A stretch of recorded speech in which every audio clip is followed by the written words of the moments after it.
सुस्वागतम।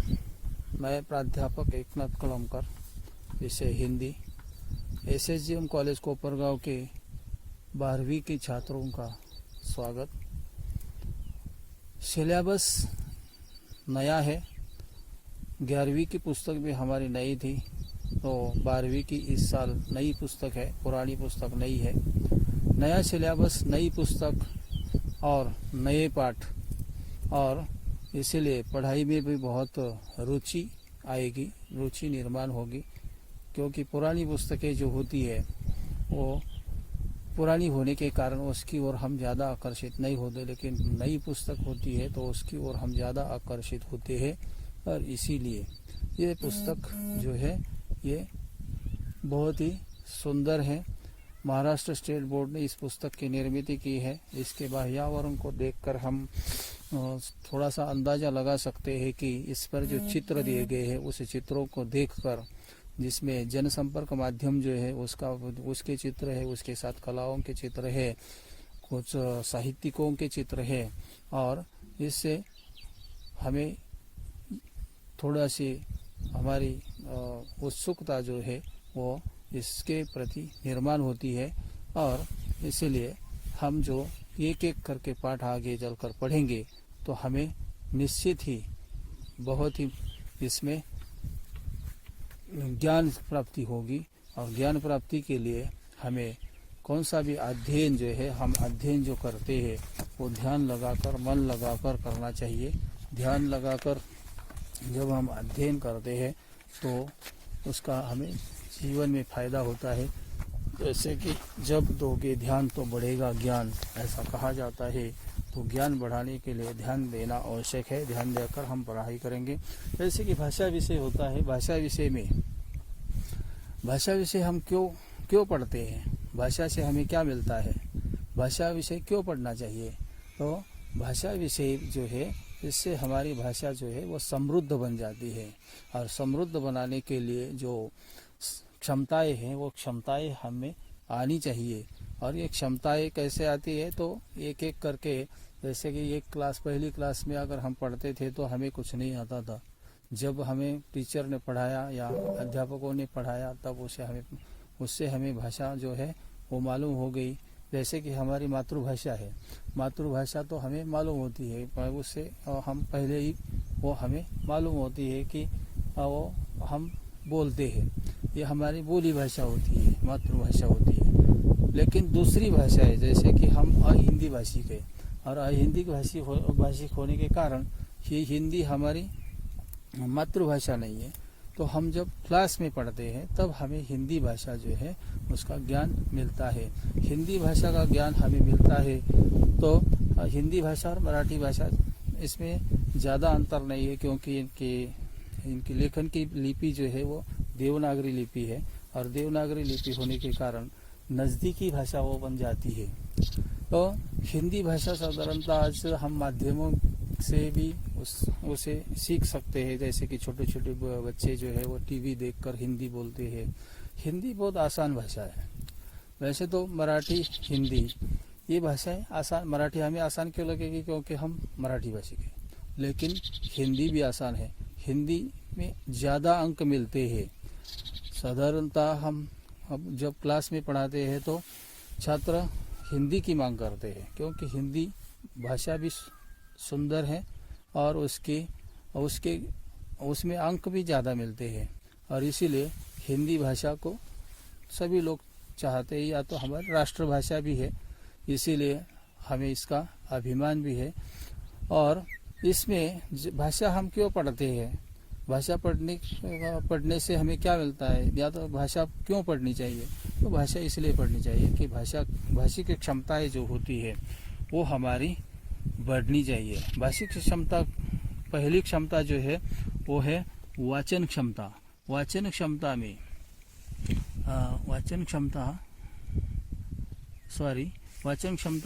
पहले है श्रवण क्षमता। श्रवण क्षमता में यानी कि श्रवण यानी कि सुनने की क्षमता जो है उससे हमें भाषा समझ में आ जाती है। तो भाषिक क्षमता जो है हमारी बढ़ती है। जैसे कि हम मातृभाषा सुनकर ही हम भाषा बोलने लगे हैं। क्योंकि सुनने की शक्ति जो है वो बड़ी होती है। इसीलिए हम भाषा सुनकर भी हम भाषा बोल सकते हैं। तो श्रवण क्षमता जो है वो बढ़ती है। वो कैसे बढ़ती है? तो इसमें जो पाठ होते हैं उस पाठ को पढ़ने से या सुनने से, जैसे कि अध्ययन चलता है तो अध्यापक पढ़ाते हैं तो उस समय हम सुनते हैं और उस सुनने से हमारी भाषा जो है वो भाषिक क्षमता जो है, सुनने की क्षमता जो है वो बढ़ती है। तो ऐसे पद्य है, अलंकार है, वो उसको हम समझते हैं या नहीं समझते तो फिर से उन्हें समझ लेते हैं और इसी तरह से हमारी भाषिक क्षमता, श्रवण क्षमता जो है ये बढ़ती है। विभिन्न जनसंचार माध्यमों से प्राप्त जानकारी को सुनकर भी हमारी ये क्षमता बढ़ जाती है, या प्रतियोगिताओं को सुनकर, या तो ऐसे विभिन्न चैनलों को सुनकर, या बाकी के अनुदित साहित्य है वो सुनकर, सभी जो सुनाई देता है वो सभी, इससे हमें हमारी क्षमता, श्रवण क्षमता बढ़ जाती है। दूसरी हमारी क्षमता है वो है भाषण संभाषण क्षमता। भाषण संभाषण क्षमता में विविध कार्यक्रमों में सहभागी होना या सूत्र संचालन करना, ये भी इसमें आ जाता है। तो विविध कार्यक्रमों का संचालन उसमें सहभागी होते हैं तो हमारी भाषण संभाषण कौशल्य जो है या क्षमता जो है वो बढ़ती है।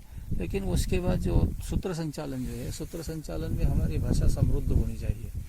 भाषा हम समृद्ध होकर भी नहीं तो हमें समय सूचकता भी उसमें होनी चाहिए और तभी हम कार्यक्रम का सूत्र संचालन कर सकते हैं। सूत्र संचालन करना वैसे तो कठिन नहीं है, थोड़ा सा हम अगर कार्यक्रमों में सहभागी होना आसान है, सूत्र संचालन करना थोड़ा कठिन है, फिर भी इतना कठिन नहीं, क्योंकि कठिन कौन सी भी बात कठिन नहीं होती।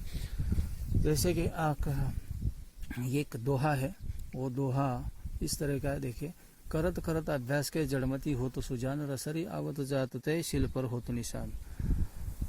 तो इसमें एक बात कही गई है कि कौन सी भी बात नामुमकिन नहीं है, कौन सी भी बात ऐसी नहीं है कि जिसे मानव नहीं कर सकता। मानव सब कुछ कर सकता है, क्योंकि जो भी किया है वो सभी मानव ने किया है, पहले किसी ने किया है तो वही मानव था और हम भी मानव हैं। तो ये करत करत अभ्यास यानी कि सराव, अभ्यास यानी कि यहाँ प्रैक्टिस। तो अभ्यास करत करत हम क्या हो सकते हैं, जड़मती भी सुजान बन जाता है। जड़मती यानी कि जिसकी दिमाग तेज नहीं है, जो तेज दिमाग वाला नहीं है वो भी सुजान बन सकता है, विद्वान बन सकता है, पंडित बन सकता है। तीसरी क्षमता है वाचन क्षमता। वाचन क्षमता यानी कि आज हम देखते हैं कि वाचन हम बहुत कम करते हैं, वो ज़्यादातर हमारे पास अब मोबाइल आ गए हैं, मोबाइल है, टीवी है या बाकी की जो लैपटॉप्स है या टैब है, इसी के कारण हम वाचन, पुस्तक का वाचन हम कम करने लगे हैं। वैसे तो वाचन करते हैं, लेकिन वो भी वाचन करना चाहिए और पुस्तक का भी वाचन करना चाहिए। वाचन क्षमता जब बढ़ती है तो कैसे बढ़ती है, तो हम देखते हैं वाचन हमें पहली कक्षा में आता था, नहीं आता था, तो एक एक अक्षर कर जोड़कर हम वो वाचन क्षमता जो है हम विकसित कर चुके हैं। अब हम 12वीं कक्षा में आ गए, अच्छी तरह से वाचन क्षमता हमारी बढ़ गई है। तो इसमें ये वाचन क्षमता से क्या होता है, तो व्यक्तित्व का विकास होता है। इसीलिए व्यक्तित्व विकास के लिए हमें महापुरुषों के भाषण या साहित्यकारों की रचनाओं का वाचन करना चाहिए, या तो आत्मकथाओं का वाचन करना चाहिए, या विशेष ग्रंथों का भी वाचन करना चाहिए, जिससे हमारी वाचन क्षमता जो है वो बढ़ती है। हम देखते हैं कि पहले ज़माने में लोग सावन के महीने में, सावन का महीना पवित्र होता है, इस सावन के महीने में घर में एक महीना या तो कुछ लोग 9 दिन तक, या कुछ लोग 10 दिन तक, या कुछ लोग और जैसे भी हो, घर में ग्रंथों का वाचन करते थे। शाम के समय वो ग्रंथों का वाचन करते थे। ग्रंथों का वाचन आज हमें नहीं दिखाई देता, तो ग्रंथों का वाचन आवश्यक है।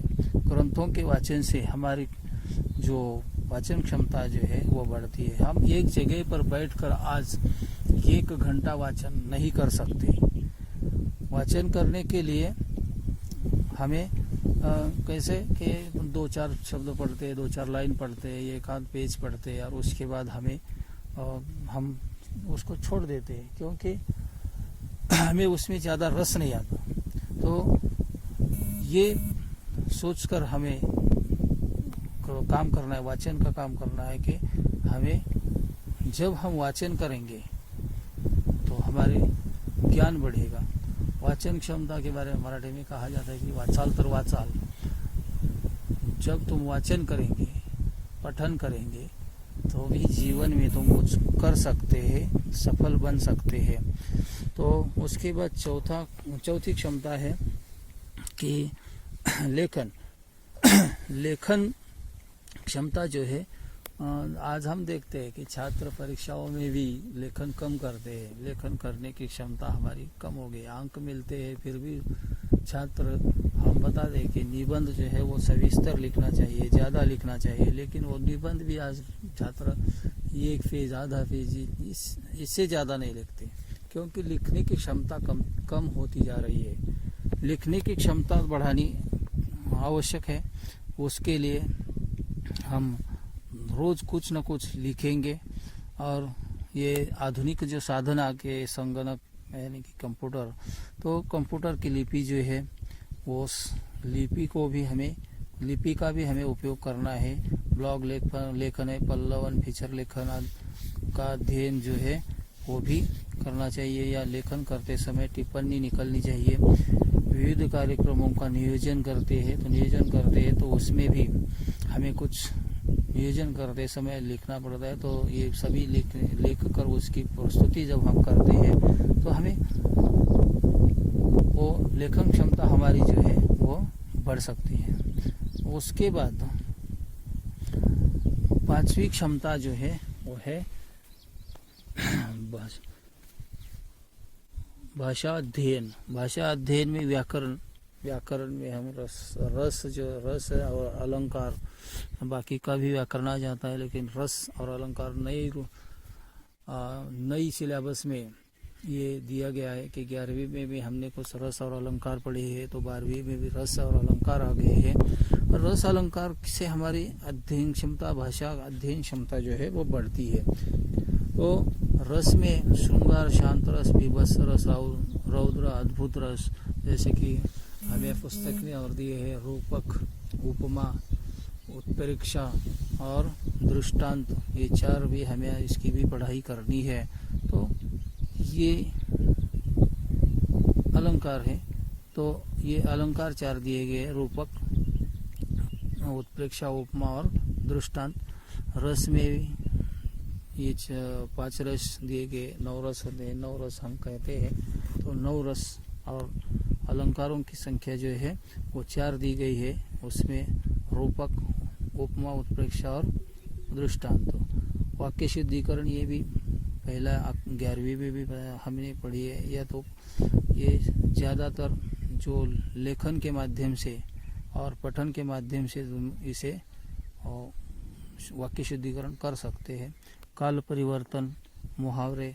काल परिवर्तन के बारे में हमें पता है कि काल कितने हैं, तो 3 काल होते हैं, वर्तमान, भूत और भविष्य। वर्तमान में 3 उपभेद होते हैं कि सामान्य वर्तमान, अपूर्ण वर्तमान, पूर्ण वर्तमान। भूतकाल में भी 3 उपभेद है, सामान्य भूतकाल, अपूर्ण भूतकाल और पूर्ण भूतकाल। और भविष्य भी एक ही है, सामान्य भविष्यकाल। तो इस तरह से ये काल परिवर्तन, उसको हमने 11वीं में भी पढ़ा है।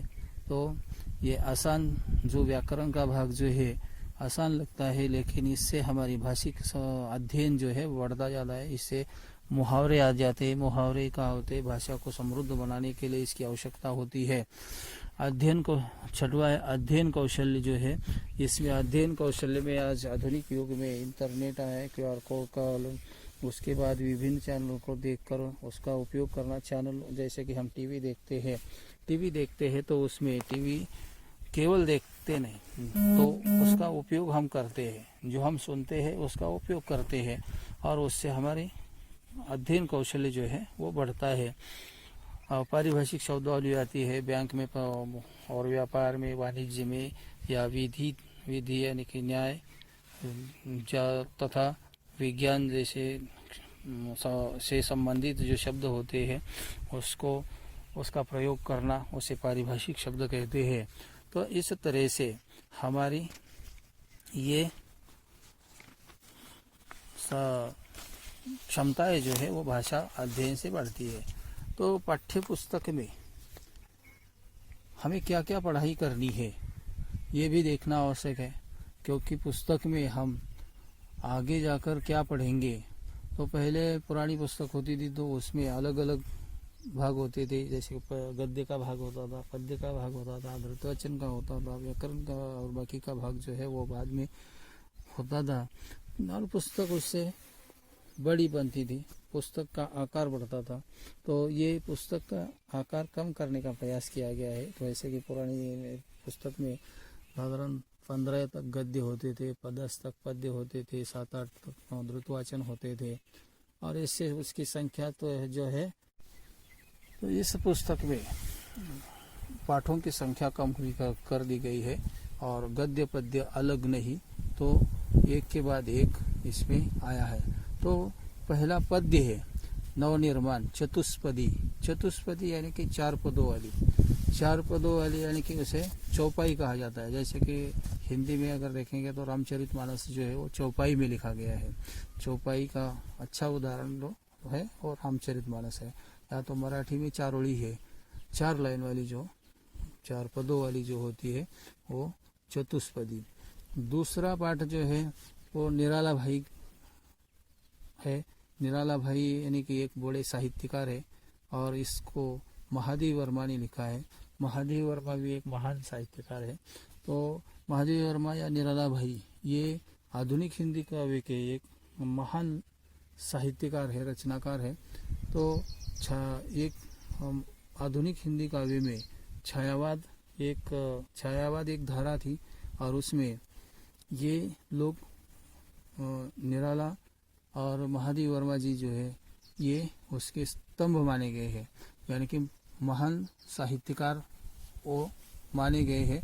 तो जिसमें 4 लोग माने गए हैं। पहले है जयशंकर प्रसाद, दूसरे है निराला भाई यानी कि सूर्यकांत त्रिपाठी निराला, जिस पर ये पाठ लिखा गया है। तीसरे थे सुमित्रानंदन पंत, और चौथी थी महादेव वर्मा जिसने ये पाठ लिखा है।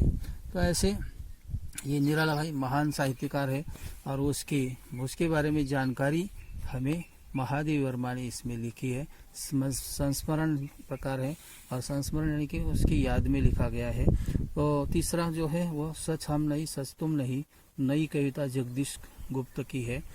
और जैसे कि मैंने तुम्हें कहा कि महादेव वर्मा छायावादी है तो छायावाद, प्रयोगवाद, प्रगतिवाद, उसके बाद नई कविता, ये कविता के प्रकार है, यानी कि पद्य प्रकार है।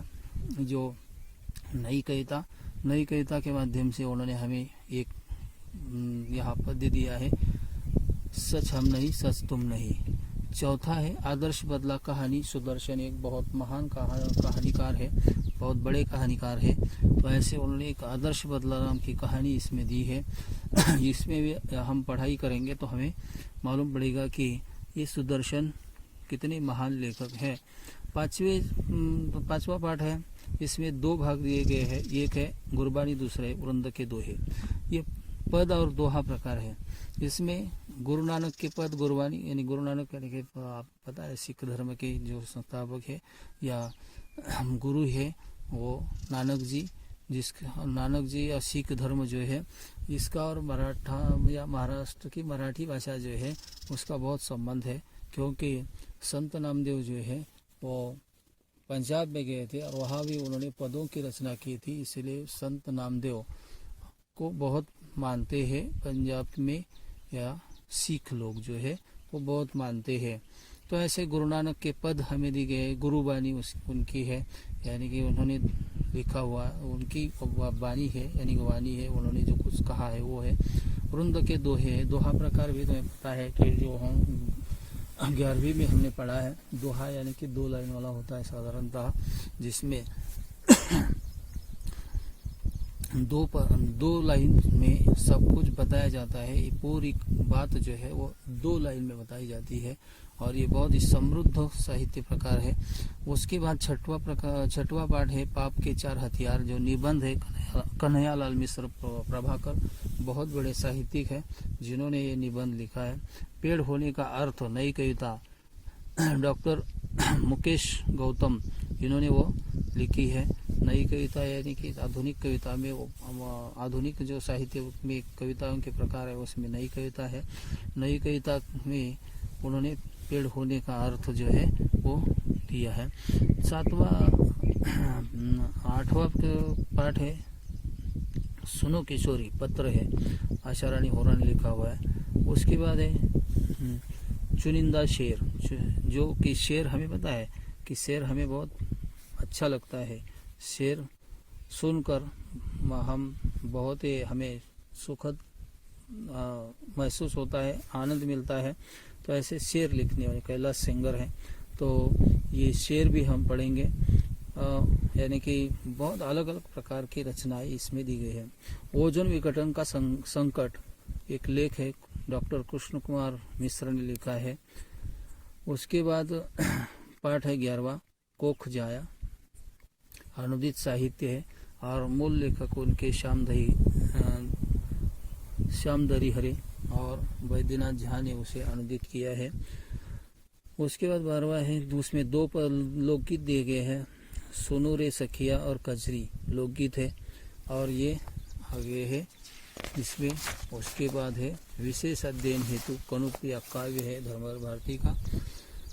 तो उसके बाद व्यावहारिक हिंदी में पल्लवन एकांकी दयानंद तिवारी जी की है, डॉक्टर दयानंद तिवारी। उसके बाद 15वां पाठ है फीचर लेखन कहानी, जिसमें बीना शर्मा ने लिखी हुई है। 16वां पाठ है मैं उद्घोषक की आत्मकथा जो इसमें दी गई है कि जो आनंद सिंह ने लिखी है। ब्लॉग लेखन है यानी कि प्रवीण बरदापुरकर। लास्ट यानी कि 18वां पाठ है प्रकाश उत्पन्न करने वाले जीव। प्रकाश उत्पन्न करने वाले जीव ये शोधपरक लेख है जो परशुराम शुक्ल, डॉक्टर परशुराम शुक्ल ने लिखा है। तो ये सारी पुस्तक की जानकारी हो गई। ये इसके बाद हम पुस्तक में जो पाठ है उस पाठों का अध्ययन करेंगे, लेकिन अध्ययन करने से पहले पुस्तक कैसी है, पुस्तक में क्या क्या है, इसकी जानकारी होना आवश्यक है। और इसलिए बहुत से छात्रों ने पुस्तक खरीदी होगी, जिसने खरीदी नहीं है वो भी खरीदे, क्योंकि पुस्तक के बिना अध्ययन नहीं किया जा सकता। भले ही पुस्तक की फोटो तुम्हारे पास है, या तो तुम्हारे पास उसकी PDF है, या तो ऐसा कुछ भी साधन है, लेकिन जो पुस्तक रूप में जो होना चाहिए वो साधन हमारे पास होना चाहिए। और उस साधन यानी पुस्तक को खरीदे, और खरीदने के बाद हम ये जो एक एक पाठ का अध्ययन करेंगे तो वो तुम्हारे पास होना चाहिए। इसलिए ये पुस्तक भी खरीदे। और हिंदी बहुत ही आसान सब्जेक्ट होने के कारण, आसान भाषा होने के कारण इसमें अंक ज़्यादा मिलते हैं, तो ज़्यादा से ज़्यादा अंक प्राप्त करने का प्रयास हम करेंगे। धन्यवाद।